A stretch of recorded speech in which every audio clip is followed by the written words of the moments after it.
Seringkali kita menganggap bahwa setelah menikah seenaknya bisa cerai. Gak bisa. Keputusan cerai itu keputusan yang salah fatal. Disebutnya salah fatal. Kenapa? Karena itu berarti merobek apa yang sudah Tuhan satukan. Itu tuh serius. Apa yang disatukan tuh serius. Makanya Tuhan tuh menjadi saksi ketika kita mengucapkan janji nikah. Siapa yang menyangka bahwa Tuhan itu iseng-iseng, nanti saya hadir dalam pernikahan si B, tapi saya juga nggak hadir dalam pernikahan si C. Nggak gitu. Tuhan hadir dalam setiap orang mengucapkan janji nikah. Kenapa? Karena janji nikah itu penting bagi Tuhan. Walaupun orang-orang yang menikahnya juga sudah melupakannya, tapi Tuhan nggak pernah lupa. Kalimat itu tuh penting. Kalimat itu, aku mengambil engkau menjadi istriku satu-satunya yang sah, itu kalimat yang serius. Tuhan mengingat apa yang kau katakan. Tuhan menjadi saksi. Makanya nggak bisa sembarangan kau mengucapkan kalimat sakral dengan sembarang orang. Kalimat itu kalimat serius. Dan nggak bisa diucapkan 2 kali, 3 kali. Kecuali kematian yang memisahkan. Yang ketiga adalah hamba-hambanya menggali sumur di situ. Menggali sumur berarti menetap dan memulai kehidupan yang baru. Jadi kalau seorang zaman dulu nih ya, yang suka pindah-pindah, mereka kan tinggalnya bukan di rumah bangunan, tetapi dalam bentuk tenda. Jadi ketika mereka memilih tempat, mereka bikin sumur, itu artinya dia akan memilih tempat itu untuk tinggal lama.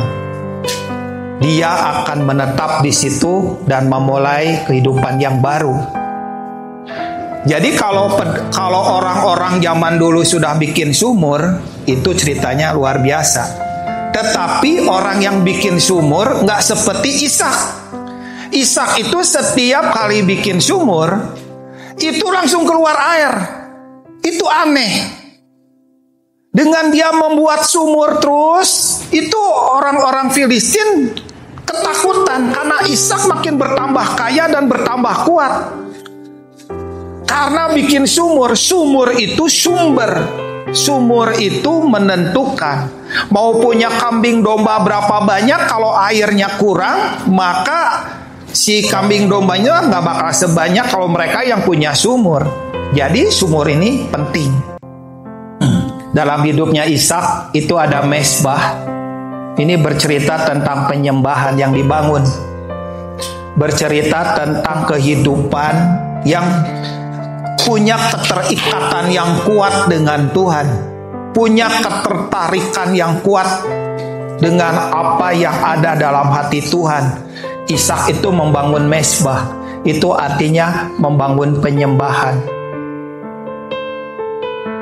Setelah itu, Ishak membangun rumah, membangun kemahnya, membangun kediamannya. Orang kebanyakan membangun kediaman dulu, baru membangun mezbah. Kalau Ishak membangun mezbah, baru membangun kediaman. Setelah membangun kemah, Ishak menggali sumur.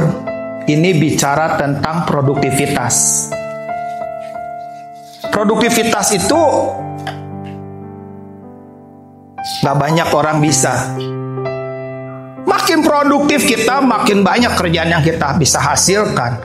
Karena itu sumur. Sumurnya gak bisa satu juga, harus banyak sumur kita gali.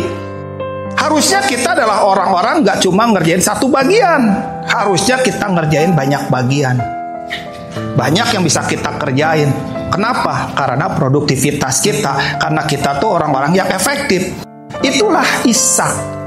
Seorang yang disebut atau orang yang punya arti ketawa. Memang hidupnya banyak ketawa melihat Tuhan bekerja. Melihat apa yang Tuhan perbuat. Karena itu dia gak pernah mau mengandalkan kekuatannya. Karena dia tahu kalau dia mengandalkan kekuatannya ujungnya menangis. Tapi Ishak mau seperti namanya, ketawa. Dia mau ketawa Tuhan bekerja. Dia mau lihat Tuhan bekerja di anak-anaknya. Dia mau lihat Tuhan bekerja di keluarganya. Dia mau lihat Tuhan bekerja di tempat yang dia perbuat. Dan dia ketawa. Hari tuanya ketawa.